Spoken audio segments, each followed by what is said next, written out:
Dear students, welcome to this class of Bioorganic Chemistry, Part 5, where we'll be taking up enzyme inhibition, reversible and irreversible.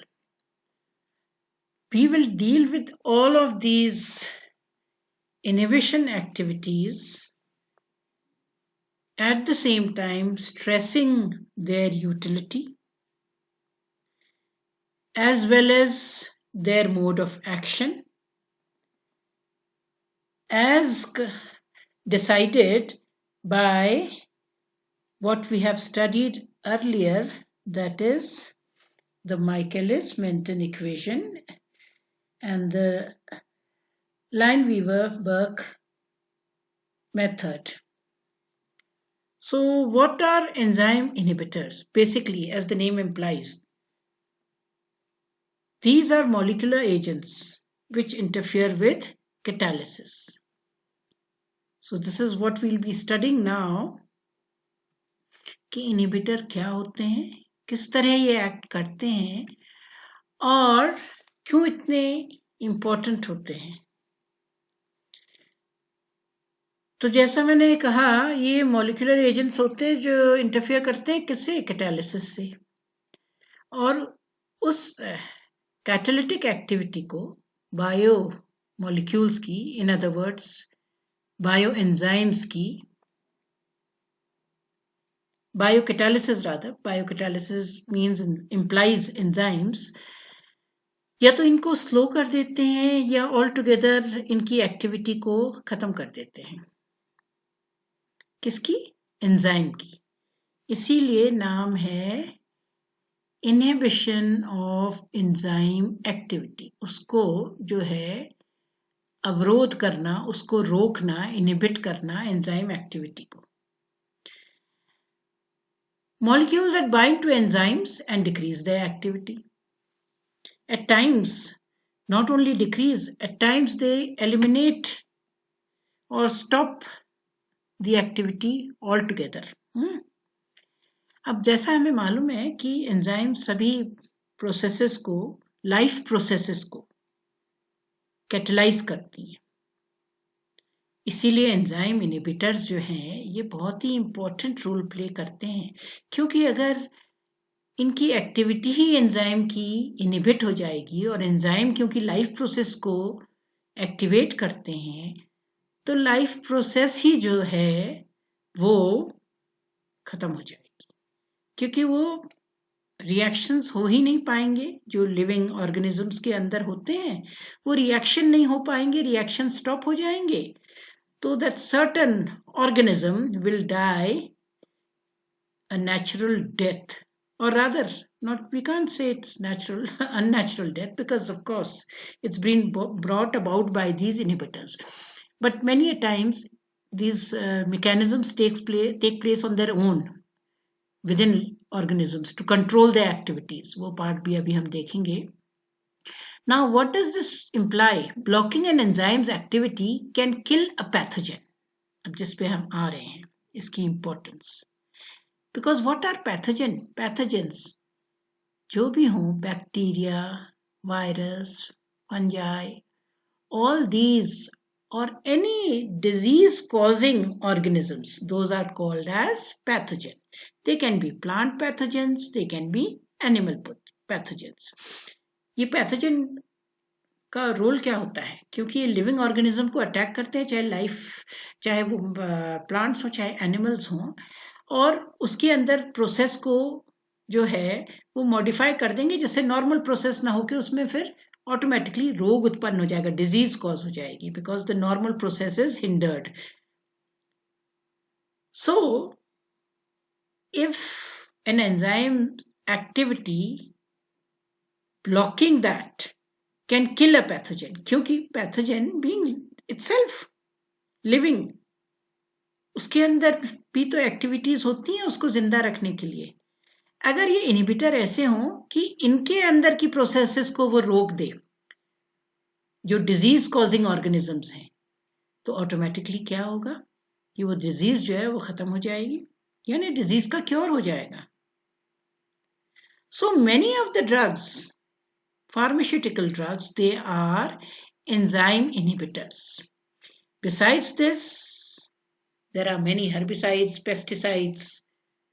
Those are also enzyme inhibitors, क्योंकि जो diseases cause करते हैं, agriculture में बहुत बड़ा loss create करते हैं वो, क्योंकि इतने जो हमारे एग्रीकल्चरल प्रोडक्ट्स होते हैं उनकी लाइफ साइकिल डिस्टर्ब हो जाएगी तो ऑटोमेटिकली एग्रीकल्चर की यील्ड जो है खत्म हो जाएगी, कम हो जाएगी, उसमें भी इनका यूज है।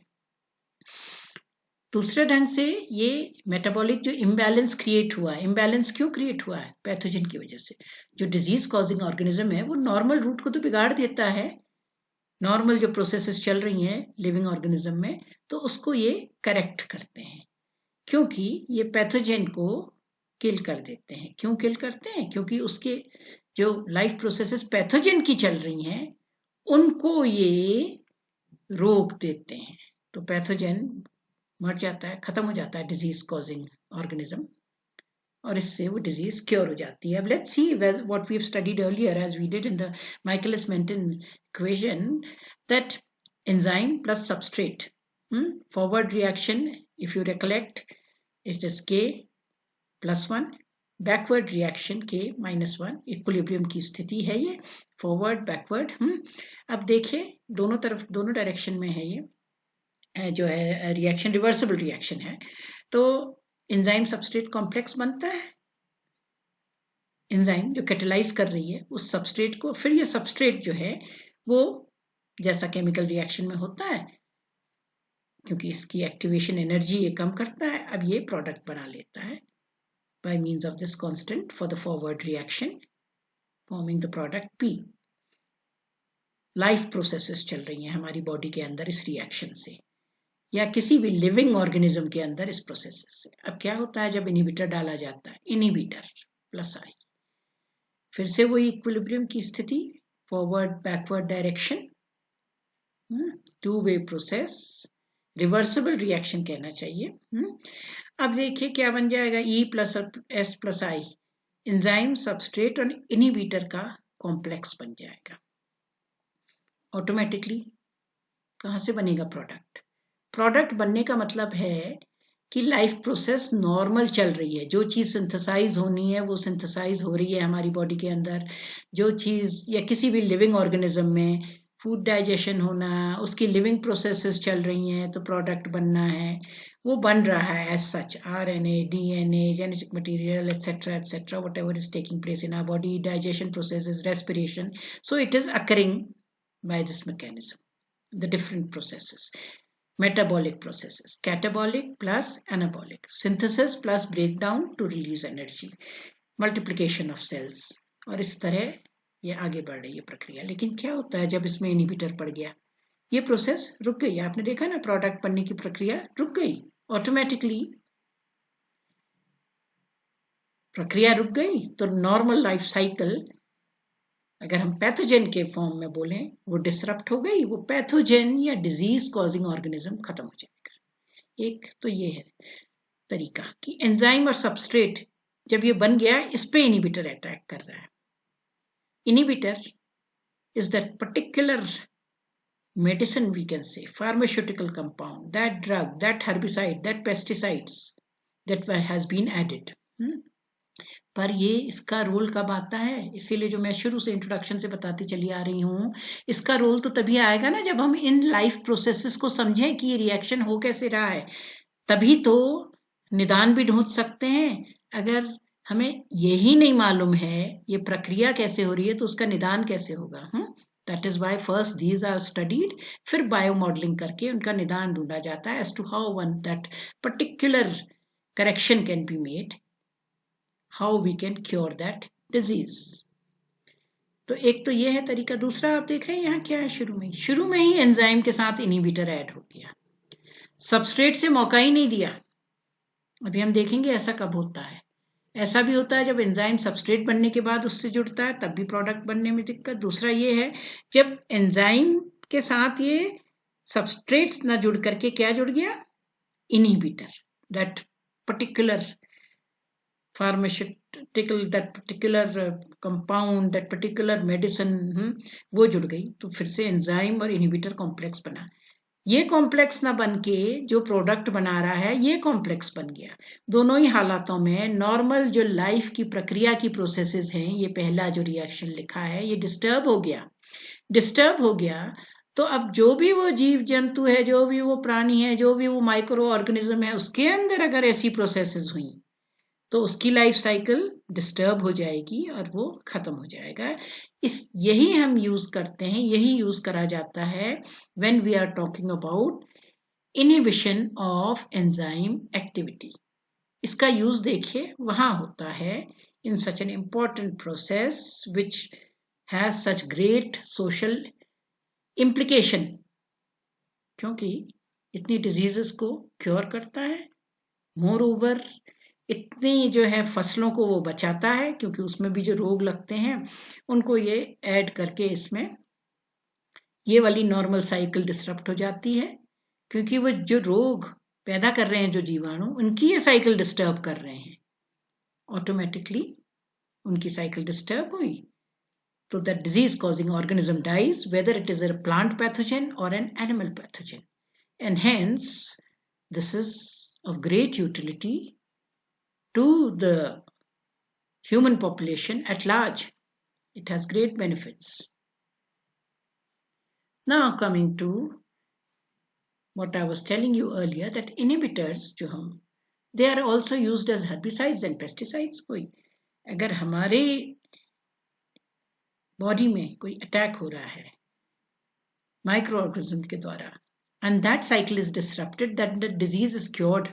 But at the same time, if those microorganisms, those pathogen, disease-causing organisms are attacking where the plants, then in that case, those pesticides are used where and those herbicides are used so that we can save our crops from getting destroyed. Now, enzyme activators bind to enzymes, as is known, as I showed you earlier. जैसे inhibitor होते हैं ना, ऐसे ही activator भी, ये नहीं कि inhibit ही करते हैं, कुछ एक्टिवेट भी करते हैं, लेकिन अभी हम इनहिबिटर्स के विषय में पढ़ेंगे। इनहिबिटर्स तो उस प्रक्रिया को रोकते हैं, एक्टिवेटर्स उसको बढ़ाते हैं। Increase the enzymatic activity, the enzyme activators. Now, many drug molecules are enzyme inhibitors. And what are they of utmost importance? In where? In biochemistry and in pharmacology. So, medicinal enzyme inhibitor, how can we say that an inhibitor, what type of an inhibitor is it? Can we use it or not? How do we judge it? How do we say that whether it is a good inhibitor, that medicine will be good, effective or not? Whether that medicine is being used on plants or on animals. It is judged by specificity, as to how specific. Is it able to attach to that particular enzyme in that disease-causing organism so that that disease is totally eliminated? So how specific it is? Because if it attaches to other sites, for example, if disease-causing organism is present in us, within our living system, and if that attacks, that inhibitor attacks also our enzymes, then of course it will create side reactions. The more specific that inhibitor is, more is its utility. So it should have a high specificity, at the same time potency.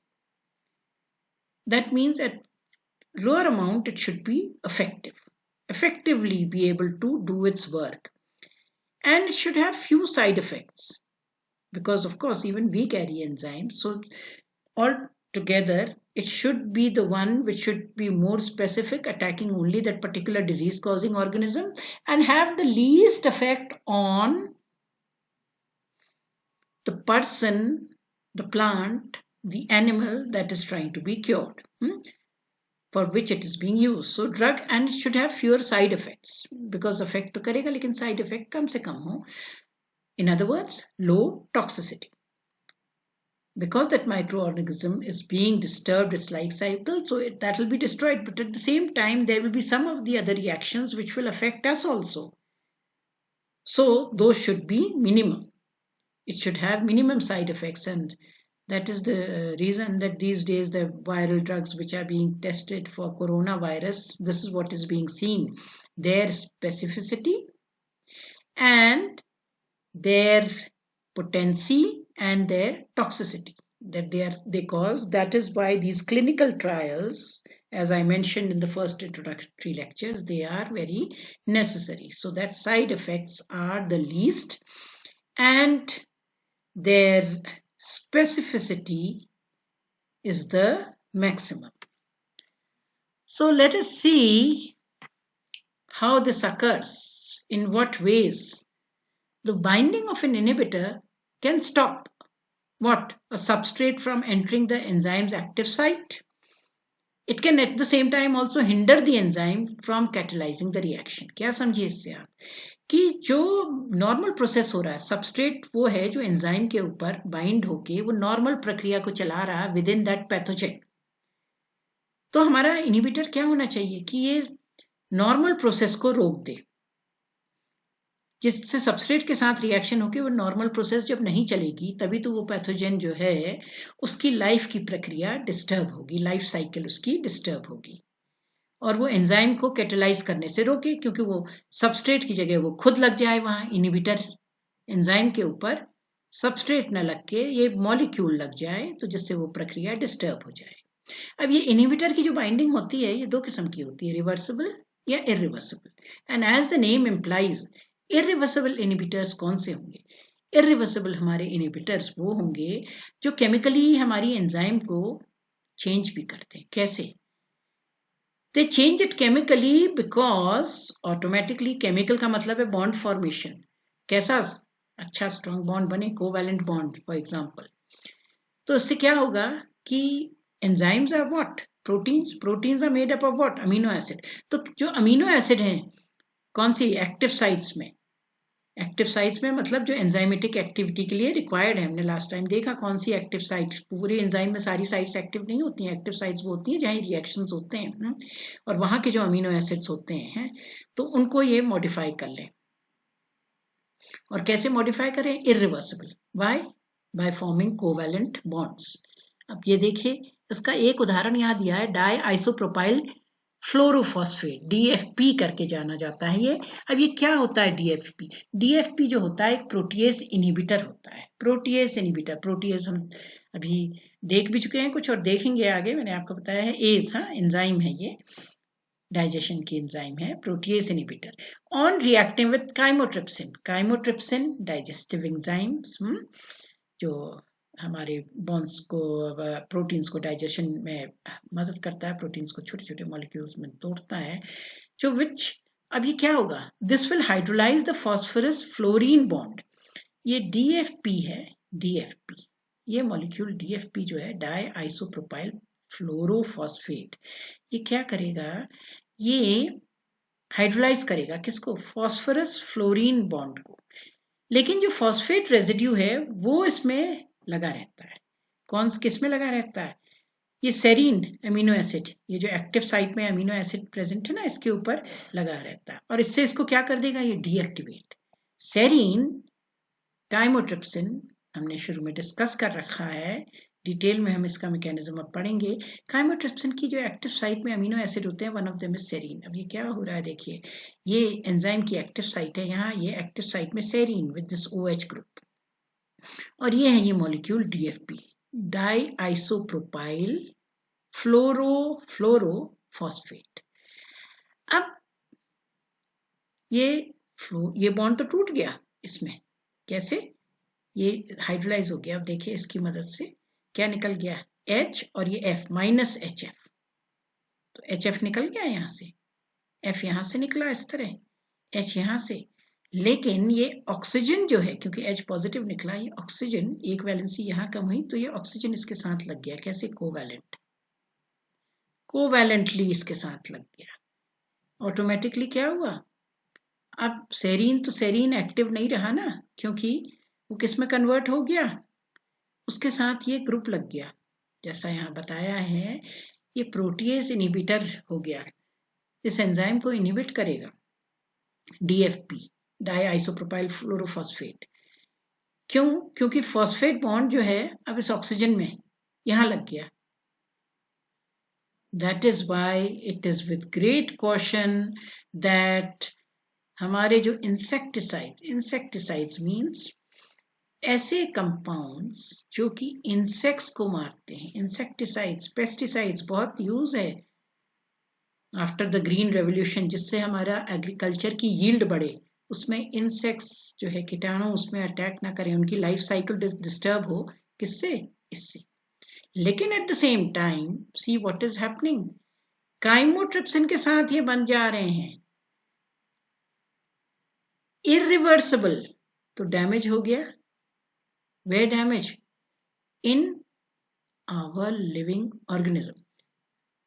That is why, because these insecticides, they remain adhered to those plants where they are used. तभी तो कह रहे हैं ना कि इतने सारी जो बीमारियां हो रही हैं वो इसी वजह से हो रही हैं, जो इंसेक्टिसाइड्स, पेस्टिसाइड्स का इतना वास्ट यूज हो रहा है, तो ये ऑटोमेटिकली हमारे अंदर चली जाती हैं इसके साथ में, उसमें स्प्रे करने में, उसके साथ चिपक करके in those things which we are imbibing, जो हम खा रहे हैं, जो हम ले रहे हैं अंदर आहार, ऑटोमेटिकली क्या होगा, हमारी अंदर की जो है लाइफ प्रोसेस भी डिस्टर्ब हो गई। यह एंजाइम है काइमोट्रिप्सिन, डिस्टर्बेंस हो गया इसमें।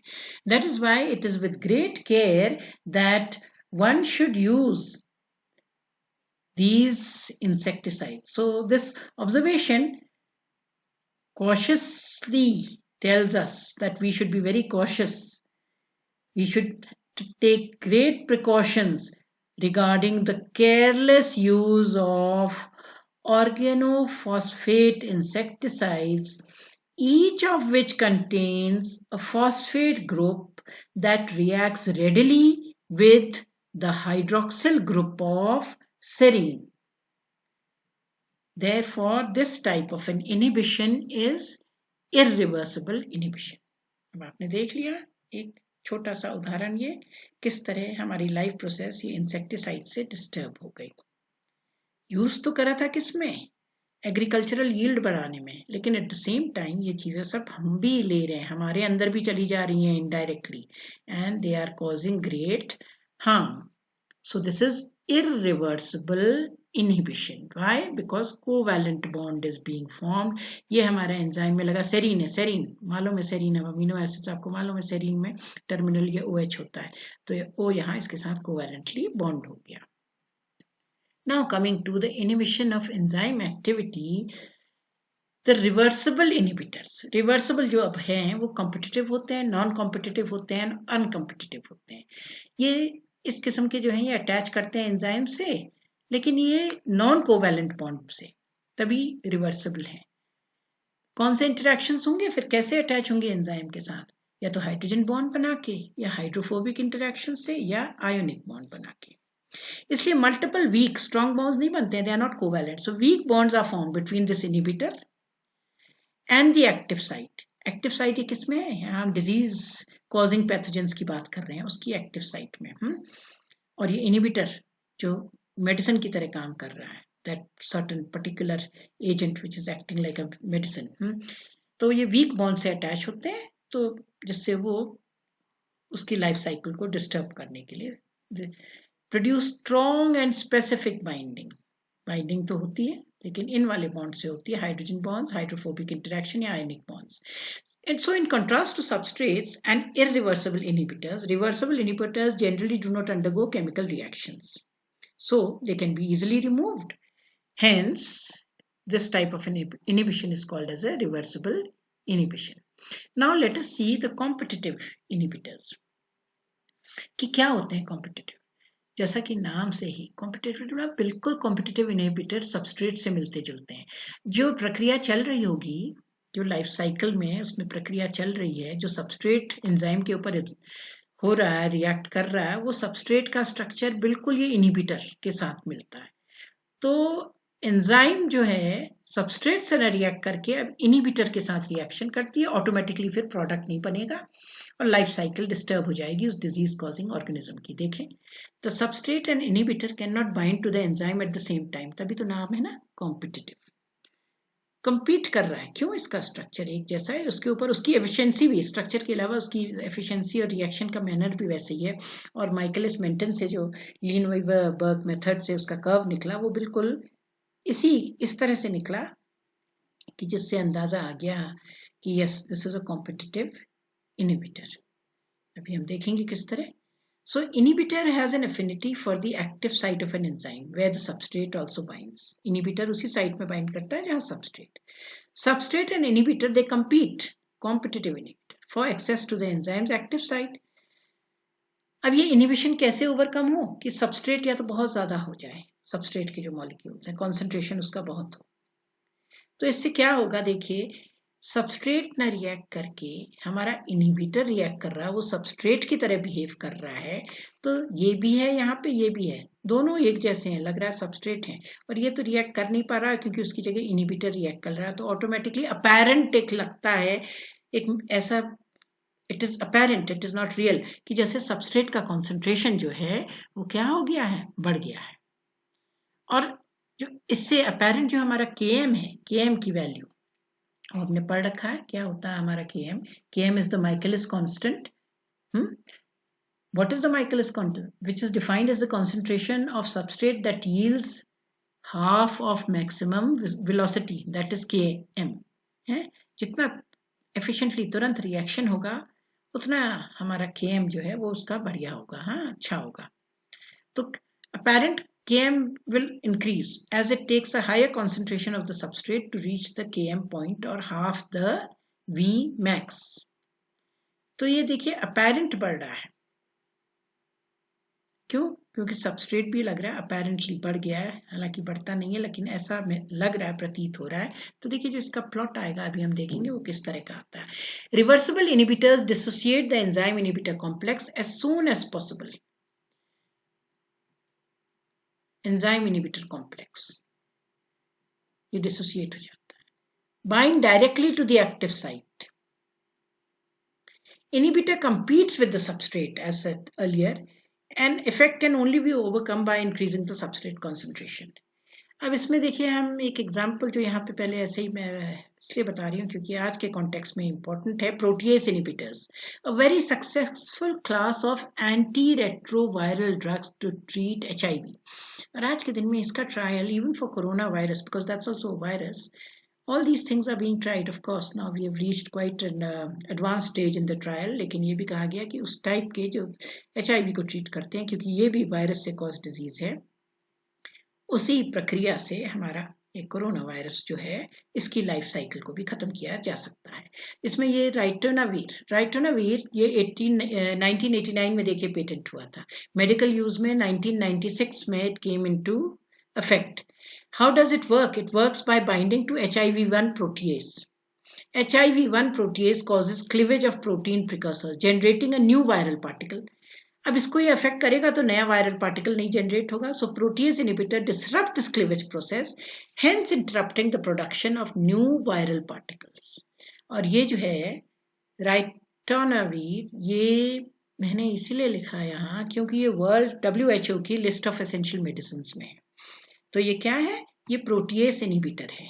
प्रोटीएस इनहिबिटर क्या है? ये सक्सेसफुल क्लास है एंटी रेट्रोवायरल ड्रग्स का, जो इसकी लाइफ साइकिल को डिस्टर्ब कर देता है, with the result what happens कि HIV-1 प्रोटीएस, ये क्योंकि HIV-1 प्रोटीएस जो है ये प्रोटीन के कॉज करता है, इसमें क्लीवेज है, जिससे नया जो है वायरल पार्टिकल वो नहीं बन पाता है।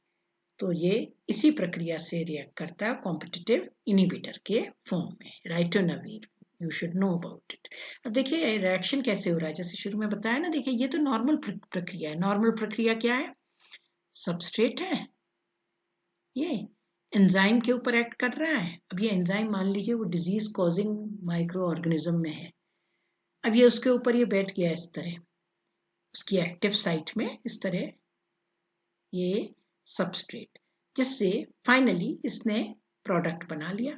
मतलब वो लाइफ साइकिल उस पैथोजन की नॉर्मल प्रक्रिया से चल रही है। अब क्या हुआ, जैसे इनहिबिटर डाला, जैसे इसमें इनहिबिटर डाला, अब इनहिबिटर जो है, इनहिबिटर का भी शेप जो है वो उसी तरह है, स्ट्रक्चर उसी तरह है जैसा सबस्ट्रेट का है। तो अब एंजाइम में उस वाले पार्ट में इनहिबिटर बैठ गया, that particular substance which is acting as a medicine, उसमें बैठा एक्टिव साइट में, और rather than forming this product, ये प्रोडक्ट नहीं बनेगा। अब ये प्रक्रिया जो है डिस्टर्ब हो गई, ये जो डिजीज कॉजिंग ऑर्गेनिज्म है उसकी प्रक्रिया डिस्टर्ब हो गई, उसकी नॉर्मल लाइफ साइकिल डिस्टर्ब हो गई। As a result of that that organism will die. So this is competitive inhibitor. और आप देख रहे हैं जो सबस्ट्रेट है वो तो कोने में ऐसी का ऐसी रह गया, ये सबस्ट्रेट है, अब ये रिएक्ट नहीं कर रहा है क्योंकि साइट किससे ऑक्यूपाइड हो गई, इनहिबिटर से। सो inhibitor competes with the substrate, so competitive inhibition. One such example is penicillin. This interferes with the synthesis of cell walls of reproducing bacteria, na antibiotic, इतना important first antibiotic. So by inhibiting enzyme transpeptidase that catalyzes the last step in bacterial cell wall biosynthesis. Antibiotic bacteria के लिए use होता है, bacteria जो disease causing है, तो उसमें क्या करता है कि बैक्टीरिया की सेल वॉल बनेगी तभी आगे को प्रोसेसेस चलेंगी, वो डिजीज हमें जो कॉज कर रहा है, लेकिन इसकी लाइफ साइकिल को ये डिस्टर्ब कर देता है क्योंकि ये इस एंजाइम ट्रांसपेप्टिडेज के साथ रिएक्ट करता है। As a result of that क्या होगा, नॉर्मल लाइफ साइकिल जो है डिस्टर्ब हो जाएगी। अब जो सेल वॉल बनेगी ना वो नॉर्मल नहीं बनेगी क्योंकि कॉम्पिटिटिव इनहिबिशन ये आ गया वहां, पेनिसिलिन डिफेक्टिव बन जाएगी जिससे कि बैक्टीरिया का सेल जो है वो टूट जाएगा और हमारे ऊपर कोई असर नहीं पड़ता है। क्यों? क्योंकि ह्यूमन सेल्स के पास जो है सेल मेम्ब्रेन है, not cell wall, so we are not affected. Mechanism of action competitive inhibitor. अब जब हम इसको दिखाएंगे, देखिए लीन-वीवर-बर्क प्लॉट मेथड से, तो किस तरह ये जो है आप यहाँ देख रहे हैं ना यहाँ पे। अब क्या हो रहा है यहाँ पे, जैसे ही इसमें इनहिबिटर डाला है तो क्या हुआ, अब इसका ये प्लॉट हम लास्ट टाइम पढ़ चुके हैं, ये सबस्ट्रेट है कॉन्सेंट्रेशन और ये हमारा इसका रिएक्शन है, वी मैक्स है, कैसे चल रहा है रेट। अब देखिए ये जो वी मैक्स है आप देख रहे हैं ना, वी मैक्स जो है उस पर कोई असर नहीं हो रहा, वो इंक्रीज ही है, इतना है तो इतना ही रहेगा। ये इसमें 2 3 हमने क्या डाल रखा है यहाँ पे, देखिए ये डाल रखा है इनहिबिटर। ये फर्स्ट वाला केस है, रेड लाइन, ये नॉर्मल रिएक्शन जो चल रहा था उस पैथोजन में, समझ लीजिए डिजीज कॉजिंग ऑर्गेनिज्म में। अब जब वो मेडिसिन डाली तो उसके बाद क्या हुआ, उस साइट पे, क्योंकि कॉम्पिटिटिव है ना, उसका स्ट्रक्चर मिलता है, वहां ये बैठ गया, तो क्या हो गया कि ये देखिए this is, remember this is 1/S, this is 1/V max, तो ये तो वही रहता है, लेकिन ये वैल्यू जो है ये बढ़ जा रही है, ये वैल्यू बढ़ जा रही है क्योंकि सबस्ट्रेट तो रिएक्ट नहीं कर रहा है, अब इसके साथ इनहिबिटर रिएक्ट कर रहा है, तो अपेरेंटली ऐसा लगेगा कि सबस्ट्रेट बहुत ज्यादा है, कम ना होके इस साइड में आ रही है, इसका मतलब ज्यादा, बिकॉज ये नेगेटिव वाला एंड है, as you must be knowing, and this is 1/S, so automatically this seems to increase 1/Km, 1/Km, 1/Km, because Km वही तो होता है ना, सबस्ट्रेट एट Vmax, यहाँ सबस्ट्रेट कॉन्सेंट्रेशन। तो ये इनहिबिटर की प्रेजेंस में है यहाँ पे, तो ये इनहिबिटर की प्रेजेंस में ऐसा प्रतीत हो रहा है, apparently seeming. Why is it seeming that substrate concentration has increased? Why? Because the inhibitor is like the substrate. The structure is similar to substrate. So it is seeming as though the substrate concentration has apparently increased, though it has not. But because the two are similar in structure and hence this value, the rate, it remains here. क्योंकि पहले जैसे reaction पहले हो रहा था वही speed से, वही रेट से अभी भी हो रहा है, कोई फर्क नहीं पड़ रहा है, क्योंकि इनहिबिटर का स्ट्रक्चर और जो नॉर्मल रूटीन में सबस्ट्रेट का स्ट्रक्चर था, जो वो नॉर्मल लाइफ साइकिल प्रोसेस चल रही थी, उसका स्ट्रक्चर एक समान है, competitive inhibitor. So this is the type of plot that is obtained for competitive inhibition. This red line is in the absence of an inhibitor, and 2 and 3 in the presence of the inhibitor. And this plot we are familiar with, the Lineweaver-Burke method for calculation of our K, M and our V max, which is the maximum velocity of the reaction. V0 initial, V max is the maximum velocity. Now coming to another example, competitive inhibitor.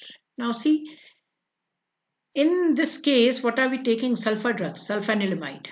This is sulfanilamide, sulfur drug. This is aniline. This is sulfanilamide para position.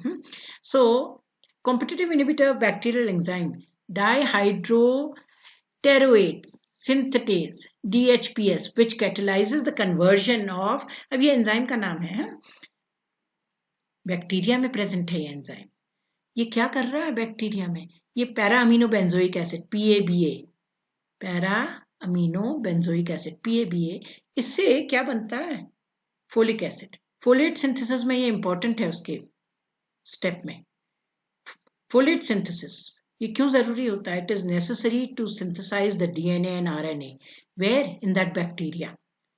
When we are talking about inhibition, we are talking with respect to our disease causing organisms, the pathogen. तो pathogen जो है, वो जो bacteria है, वो bacteria जो है उसमें para amino benzoic acid folic acid में कन्वर्ट हो रहा है, जो जरूरी है to synthesize the nucleic acid. तभी वो बैक्टीरिया जिंदा रहेगा, वो रेप्लिकेट करेगा, मल्टीप्लाई करेगा.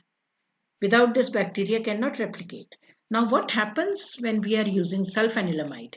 Yeah, as you can see, the structure of sulfanilamide is so much similar to PABA, para-amino benzoic acid. So now the sulfur drug, sulfanilamide, this medicine that we are taking, sulfur drug, what will happen? Because it resembles para-amino benzoic acid, so it will bind to the active site of this enzyme, which is the enzyme dihydropteroate synthetase DHPS. इसमें bind कर जाती है. ये ना bind करके, PABA ना bind करके, ये बाइंड करेगा to this active site of the enzyme. So what happens now? No folic acid can be produced. Now the enzyme, this enzyme which is present in the bacteria cannot synthesize folic acid. So what will happen? The bacterial population will automatically cease, क्योंकि अब bacteria replicate नहीं कर सकते हैं. So as a result, the growth of this bacterial population, it is inhibited. Bacterial population is inhibited. In other words, वो disease हमारी क्या हो जाएगी? खत्म हो जाएगी. और sulfur drugs do not affect our metabolism. Mammals के metabolism में असर नहीं पड़ता है इनको, क्योंकि mammals do not make folic acid. Remember, they get it from their diet, as you must be knowing. Folic acid capsule, folic acid supplement के form में दिया जाता है. They get it from the diet. Whatever we take in, deficiency होती है तो folic acid बाहर से दिया जाता है. Otherwise जो हम खाना खाते हैं उसमें folic acid present होता है, लेकिन हमारे अंदर ये synthesize नहीं होता है. तो sulfanilamide का असर हम पे तो नहीं पड़ेगा, लेकिन बैक्टीरिया पे पड़ेगा. बैक्टीरिया के इस एंजाइम पे पड़ेगा. कौन सी एंजाइम? डायहाइड्रोटेरोएट सिंथेटेज में DHPS. तो ऑटोमेटिकली PABA का फोलिक एसिड में कन्वर्जन रुक जाएगा, बैक्टीरिया का DNA RNA नहीं बन पाएगा, and as a result of that the bacteria will die and that disease we will be cured of that disease. Competitive inhibition, for which I showed you, this is the graph. This is the graph. Since Vmax remains the same, क्योंकि structure एक ही है substrate का और inhibitor का, तो enzyme महसूस नहीं करती है कोई फर्क. वो रिएक्शन वैसे ही चलता रहता है, लेकिन प्रोडक्ट वो नहीं बनता है, और रिएक्शन वैसे ही चलता रहता है क्योंकि सबस्ट्रेट और इनहिबिटर एक सा है. तो लगता है ऑन द होल अपेरेंटली कि सबस्ट्रेट का कॉन्सेंट्रेशन बढ़ गया है जब इसमें इनहिबिटर डालते हैं, क्योंकि इनहिबिटर का स्ट्रक्चर सबस्ट्रेट से मिलता जुलता है. Competitive inhibitor. Now coming to uncompetitive inhibition. Inhibitor will only bind to an enzyme substrate complex. That is the difference. इसमें एक बार enzyme substrate complex बन जाता है तो उसके साथ ये bind करता है. It does not compete with the substrate. ये competitive नहीं है, uncompetitive. As a result of that, दोनों क्या हो जाएगा, Km भी कम हो जाएगा और Vmax भी. दोनों की वैल्यू इसमें reduce हो जाती है. Both Km and Vmax value, therefore, they decrease. Because इसका ये नहीं कि स्ट्रक्चर मिलता है, तो ये इस कॉम्प्लेक्स के साथ जुड़ जाता है. और एंजाइम सबस्ट्रेट कॉम्प्लेक्स के साथ जुड़ेगा तो आपको जैसे मैंने सबसे पहले वो रिएक्शन दिखाया था, तो ऑटोमेटिकली क्या होगा, प्रोडक्ट तो बनेगा नहीं ना. Product will not be formed because here it is attached to this enzyme substrate complex. So this forward process will be disrupted in that disease causing organism. This is what type of an inhibition? This is not competitive. This is uncompetitive. And naturally आगे की प्रक्रिया नहीं होगी तो rate of reaction जो है Vmax, that will also decrease and Km will also decrease. That is the substrate concentration. Substrate concentration, because inhibitor is reacting with what? It is reacting with the enzyme substrate complex. So that will also decrease. Uncompetitive. See, this is the uncompetitive inhibitor. This is the substrate. So this is the active site of the enzyme where the substrate here is bound and it then binds to the inhibitor. So both Km and Vmax will decrease. So if we show it by this Lineweaver-Burke plot, see, there is no inhibitor here. When inhibitor is added, what is happening? This is decreasing. Remember, this is 1 upon V. Remember, this is 1 upon S. So if it goes forward, means this is greater on the negative side. So means, in other words, it is decreasing. If it is lesser, it is increasing, like it was in the case of competitive inhibitor.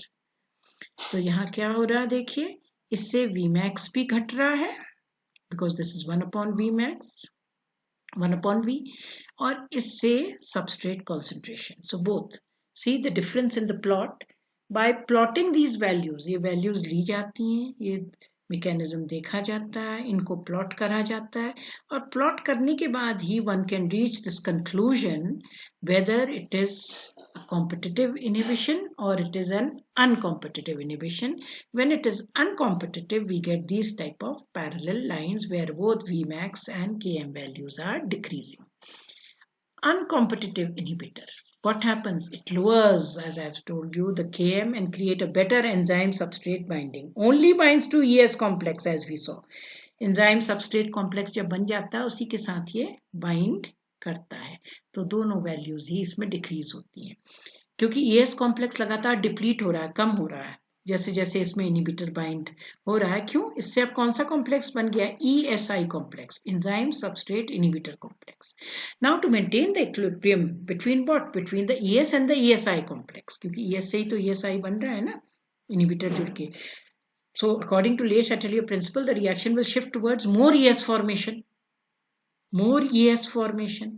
where it will bind more substrate to the enzyme to create more of ES. Hence this leads to a lower Km. Substrate अपने आप ही कम होगा ना, क्योंकि देखिए ये forward direction में इस तरह जा रहा है, तो ऑटोमेटिकली अब ये कहाँ चला जाएगा? ऐसे बैकवर्ड में जाएगा, जिससे इसके साथ ज्यादा सबस्ट्रेट जो है वो बंधे, जिससे ज्यादा हमारा ES जो है वो कॉम्प्लेक्स क्रिएट हो. It leads to a lower Km. Hence, a reduced Km indicates a better enzyme substrate binding because the enzyme can reach half its maximum velocity with less substrate concentration. Enzyme, because Km जो है reduced जो है वो क्या indicate करता है? Better enzyme substrate binding. Reduced Km.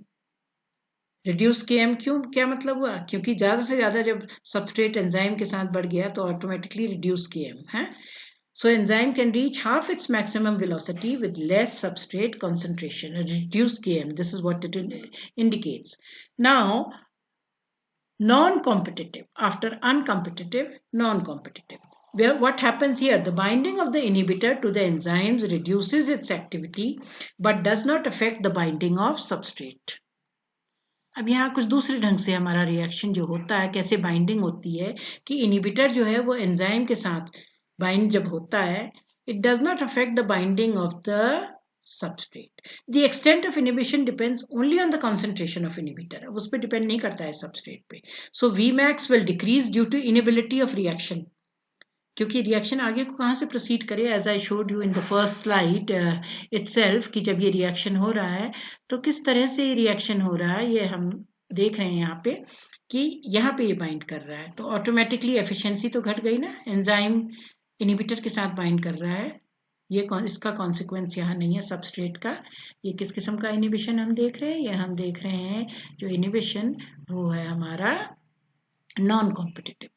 Vmax will decrease due to inability. Km will remain the same as the actual binding of the substrate functions properly. क्योंकि substrate तो अलग है इसमें, पहले इसमें inhibitor bind हो रहा है enzyme से to the enzyme, लेकिन इस पे असर नहीं पड़ रहा है substrate की binding पे, तो इस वजह से Km जो है वो सेम रहता है इसमें. अब देखिए uncompetitive.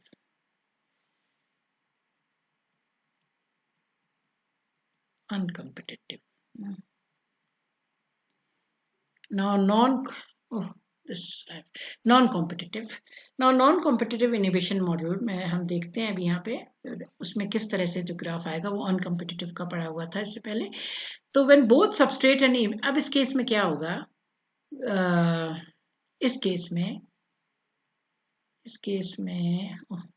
इस केस में हमारा नॉन कॉम्पिटिटिव में when both the substrate and inhibitor are bound, the enzyme substrate inhibitor complex cannot form product.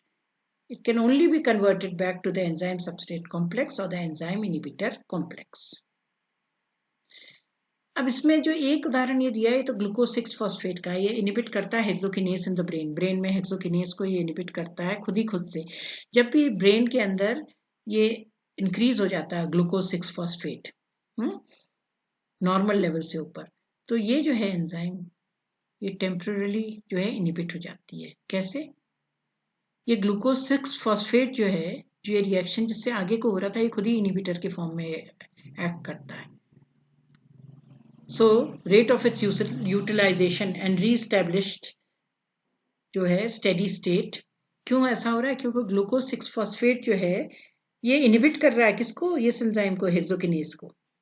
कब इनिबिट कर रहा है? जब ग्लूकोज 6 फॉस्फेट का लेवल एक स्तर से ज्यादा हो जाता है ब्रेन के अंदर, तो ये इससे बाइंड करके फिर इसको इनिबिटर की तरह इसमें एक्ट करता है, क्योंकि उसमें वो कन्फर्मेशनल चेंज ले आता है. फिर अभी हम देखेंगे कैसे. नॉन कॉम्पिटिटिव, अनकॉम्पिटिटिव के बाद नॉन कॉम्पिटिटिव. देखिए यहाँ पे सबस्ट्रेट इसके साथ जुड़ा हुआ है एंजाइम के साथ. अब ये इनिबिटर जुड़ गया, इनिबिटर दूसरी तरफ जुड़ रहा है. Remember, it is independent of this substrate. Substrate के जुड़ने के बाद नहीं, ये जुड़ गया. जुड़ा तो आप देख रहे हैं इसके शेप में चेंज हो गया. पहले यहाँ पे ऐसे ladder 1 2 3, this was the shape where the substrate was bound. Now this has become just one straight line. तो अब ये कैसे बाइंड हो इससे?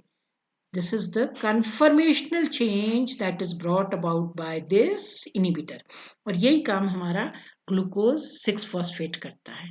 ग्लूकोज 6 फॉस्फेट जो है ना हेक्सोकिनेस को इसी तरह टेम्परली इनहिबिट करता है, क्योंकि वो मॉलिक्यूल्स इतने ज्यादा बन जाते हैं तो वो दूसरी साइड पे यहाँ पे लग जाते हैं और वो इनहिबिटर की तरह एक्ट करते हैं और इसके शेप को चेंज कर देते हैं, जिससे आगे को फर्दर रिएक्शन नहीं होता है. खैर ये तो लिविंग हमारे ब्रेन की बात थी, पर हम बात करें by way of the pharmaceutical compounds और डिजीज क्योरिंग कंपाउंड्स, ये किस तरह रिएक्ट करते हैं. Non competitive inhibition can bind to an enzyme with और without a substrate at different places at the same time, change the conformation of an enzyme as well as its active site, make the substrate unable to bind to the enzyme effectively. अब जैसा पहले बताया कि enzyme का conformation जो है ये बदल देते हैं. तो ये इनिबिटर जो है reversible. Inhibition decreases the turnover number, the rate of reaction decreases. क्या करता है इनिबिशन? रेट ऑफ रिएक्शन को कम कर देगा, क्योंकि नेचुरली शेप चेंज हो जा रहा है, तो आगे कोई रिएक्शन कैसे हो.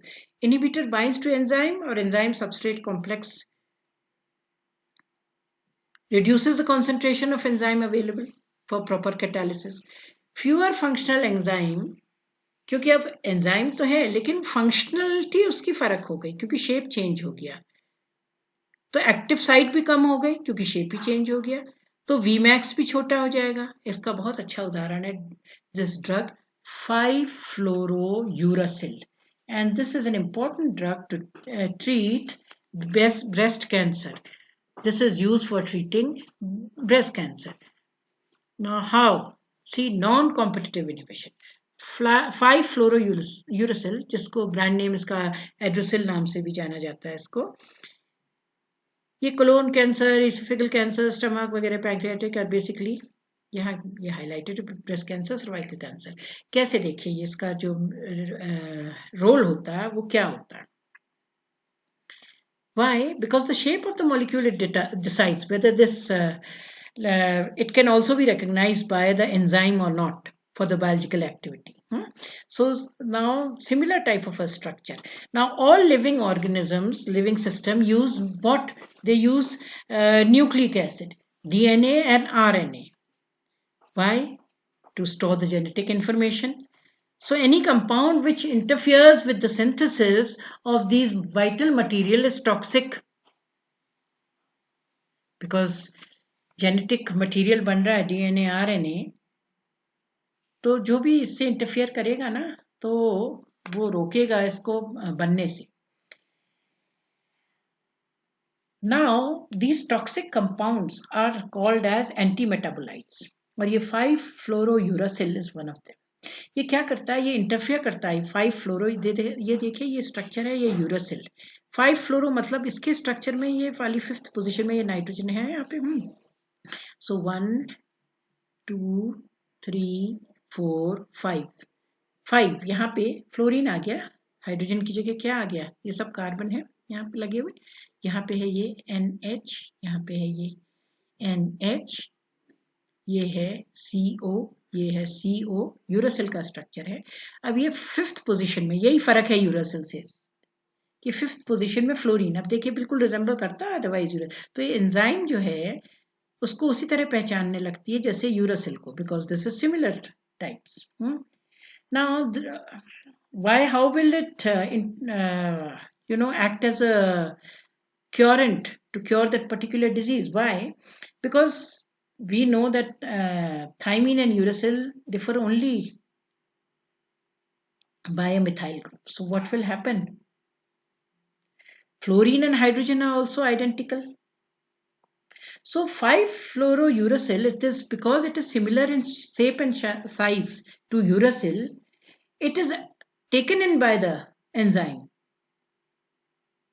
So the synthesis of TMP is inhibited. As a result of that, the DNA synthesis is also inhibited. DNA synthesis, why? Because deoxythymidine monophosphate TMP, which is formed from deoxyuridine monophosphate, uracil के उससे. So what will happen? Because 5-fluorouracil also has the same structure. So as a result of this will act as the cancer drug, because cancer cells क्या होती हैं? वो बहुत ही rapidly divide करती हैं than the normal cells. और cell division में क्या जरूरत होती है? डीएनए की, डीएनए रेप्लिकेशन की, तभी तो सेल डिवाइड करेंगी. और इस डीएनए रेप्लिकेशन के लिए किसकी जरूरत होती है? ये डीऑक्सी न्यूक्लियोटाइड्स की. अब जब इनिबिशन हो जाएगा डीटीएमपी का, डीटीएमपी मतलब डिऑक्सीथाइमिडीन मोनोफॉस्फेट, इसको इनिबिट कर लेंगी, तो as a result of that what will happen? Because DNA will no longer be formed, so cancer cell division will be prevented and cancer can therefore be cured. This is the main function of Idursul. So this is non-competitive inhibition. Non-competitive अब देखिए कैसे निकला, by those plots which I've been showing you. अब इसके लिए देखिए जो plot निकलेगा यहाँ वो किस तरह का निकलेगा. ये प्लॉट ऐसा निकलेगा यहाँ. अभी हम दिखाएंगे आपको. इसके बाद एक और इसका एग्जाम्पल देख लें यहाँ वाइडारबीन देख करके. ये एंटी वायरल एजेंट है, एक्टिव अगेंस्ट हर्पीस. सबने सुना होगा हर्पीस वायरस जो है. तो हेपाडीएनए वायरसेस, ये कई वायरसेस है, आरएनए ट्यूमर वायरसेस. तो ये किस तरह एक्ट करता है, इसका भी मैकेनिज्म जो है उसी तरह होता है. एंटीवायरल इसी तरह होता है. देखिए किस तरह, क्योंकि ये है विडाराबीन. स्ट्रक्चर दिख रहा है आपको, विडाराबीन का स्ट्रक्चर है. और यहाँ पे ये है deoxy adenosine. Now as we can see, this differs how? Only in the placement of this OH. यहाँ ये नहीं है, यहाँ ये है deoxyadenosine और vidarabine. So this is again a potent inhibitor of DNA synthesis in virus because it resembles this.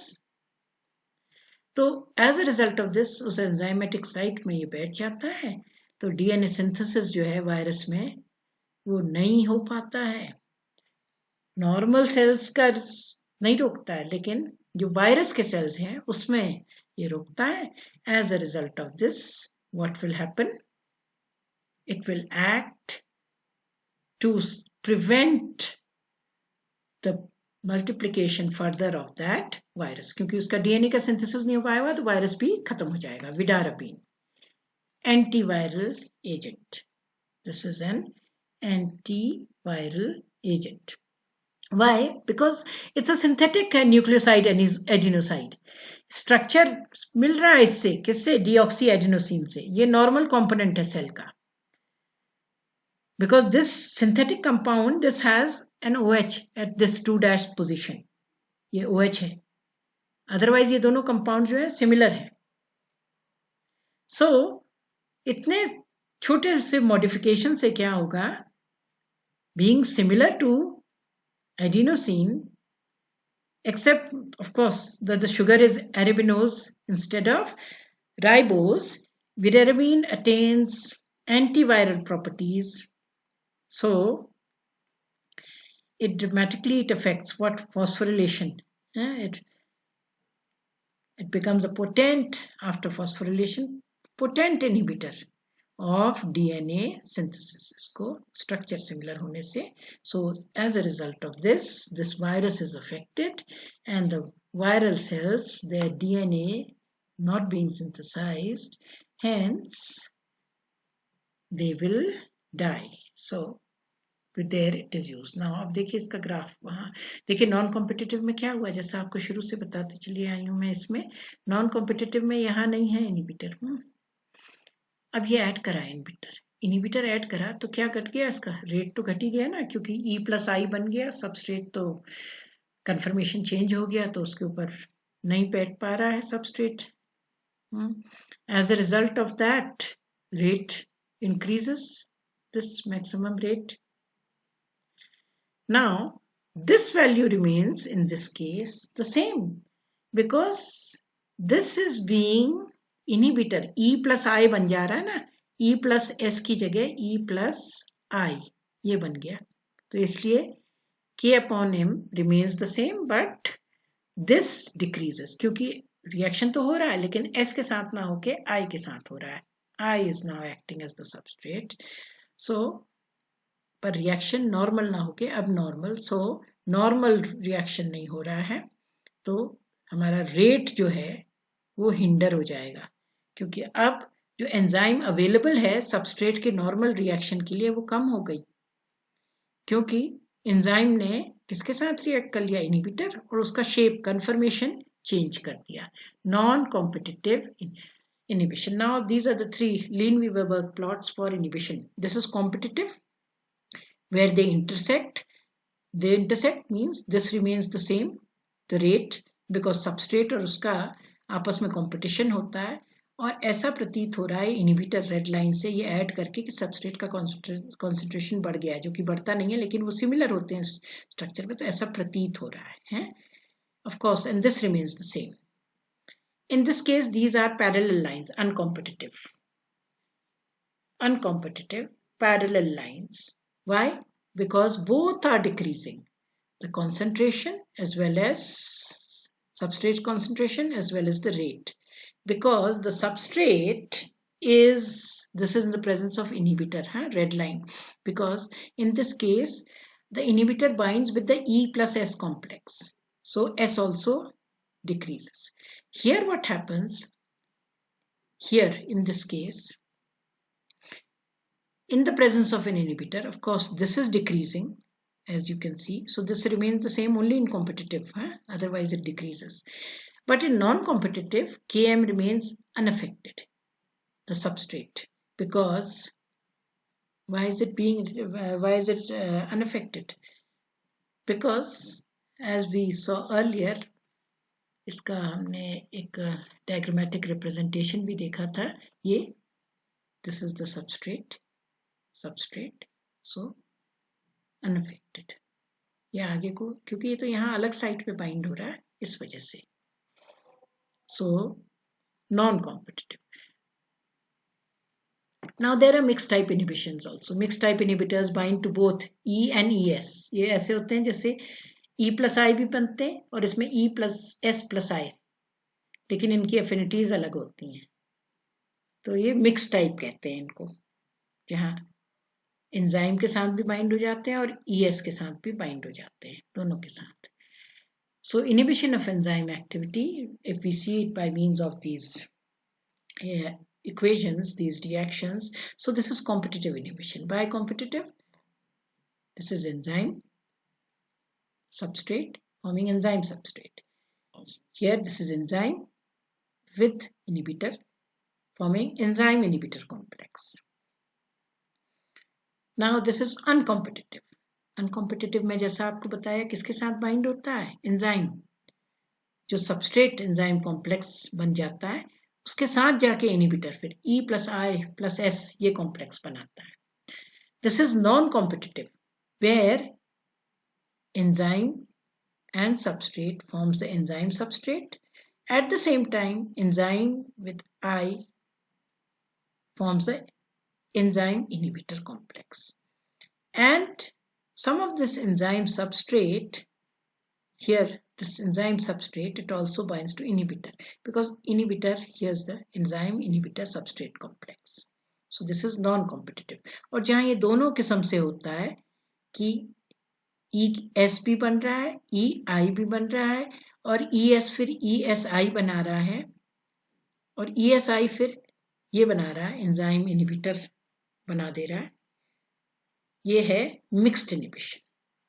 So this was about the inhibition, enzyme inhibition. Enzyme inhibition में हमने क्या पढ़ा थी, रिवर्सिबल, इरिवर्सिबल, ये नॉन कॉम्पिटिटिव इसमें लिखना चाहिए था, जिसमें अनकॉम्पिटिटिव आ गया, ये पैरेलल वाले हैं अनकॉम्पिटिटिव, जहां जहां नॉन लिखा है this uncompetitive. Uncompetitive, all these are uncompetitive. Competitive is this. So हमने देखे इसमें रिवर्सिबल, इरिवर्सिबल हमने इंसेक्टिसाइड का वो एग्जांपल लेके देखा. This is competitive inhibition. Competitive में हमने सल्फेनिलमाइड का एग्जांपल देखा, हमने पेनिसिलिन का एग्जांपल देखा. इसके अलावा हमने इसमें एग्जांपल देखा सल्फा ड्रग का अनकॉम्पिटिटिव, जहाँ ये पैरेलल लाइंस होती हैं. अनकॉम्पिटिटिव बीच में आ गया, ये non competitive, it should be after this. Now this is all non-competitive. Non-competitive मतलब जहाँ ये bind तो कर रहा है, here non-competitive, inhibitor substrate may both be bound to the enzyme at any given time. इसका हमारे में उदाहरण within the brain and otherwise non-competitive के हमने और भी examples देखे. Non-competitive ये because ये अलग अलग sites पे हो रहे हैं ना, ये इधर inhibitor और here हमारा substrate. Non-competitive. But of course, the process is slowed because this is being bound at this site and this is being bound at this site. And once this is bound, then the conformation changes, non-competitive. और इसका जो graph आता है, examples हमने विडाराबीन वगैरह ये देखे, non-competitive में ऐसा आता है कि of course this decreases but 1 upon km this remains the same. इन तीनों का अगर हम कंपेयर करें, कॉम्पिटिटिव में इंटरसेक्टिंग, अनकॉम्पिटिटिव में parallel, and in the case of non-competitive they are of v upon 1 upon vm, that of course decreases but km remains the same, km remains unaffected. तो इनको plot करके ही actually पता लगता है कि जब इसका प्लॉट करें, इसमें I was seeing a few papers in which it was seen that it was earlier said that it is competitive, but on final working out, because this sort of a plot was obtained and this sort of a plot was obtained, so they finally reached the conclusion that rather than being uncompetitive or competitive, this was a non-competitive inhibition. So by plotting these, one can make out what type of an inhibition, and on that basis, different pharmacological compounds are designed. ऐसे compound जो plant pathogen और animal pathogen की life cycle को disturb करते हैं और उनको किल करते हैं, जिससे वो सर्टेन डिजीज जो है वो क्योर हो जाए. This is the reason why inhibition of enzyme activity based on Lineweaver-Burke plots for inhibition, it is very important. So thank you. That's all for today.